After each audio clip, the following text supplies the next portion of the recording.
বল্টু জানিস, আমাদের এলাকায় একটা নতুন ডাক্তার আসছে।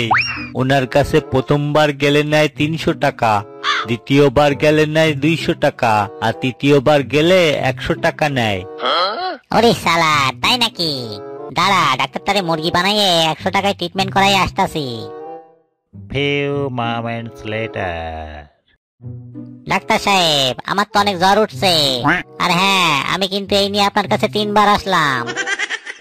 ও ঠিক আছে, তাইলে আপনি এক কাজ করেন, আগে যে ওষুধগুলা দিছি ওগুলাই 2 বারের জায়গায় 3 বার খান, তাহলে আপনার জ্বর ভালো হয়ে যাবে। আর আপনি যেহেতু তৃতীয়বার এসেছেন, তাই 100 টাকা দিলেই হইব। এবার দেন আমার ভিজিটটা।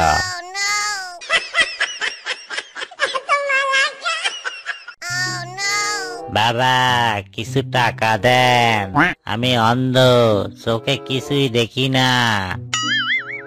আচ্ছা, আপনি যে সত্যি অন্ধ তা আমি কিভাবে বুঝবো? ওই যে দূরে একটা কুত্তা শুয়ে আছে, দেখতে পারতাছেন?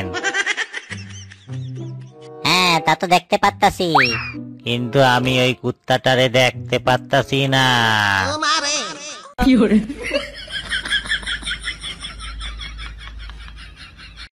আচ্ছা বল্টু, বলতো লাভ ম্যারেজ আর অ্যারেঞ্জ ম্যারেজের মধ্যে পার্থক্য কি? আরে ছাগল, এটাও জানিস নে? লাভ ম্যারেজে নিজের প্রেমিকাকে বিয়ে করতে হয়, আর অ্যারেঞ্জ ম্যারেজে অন্যের প্রেমিকাকে।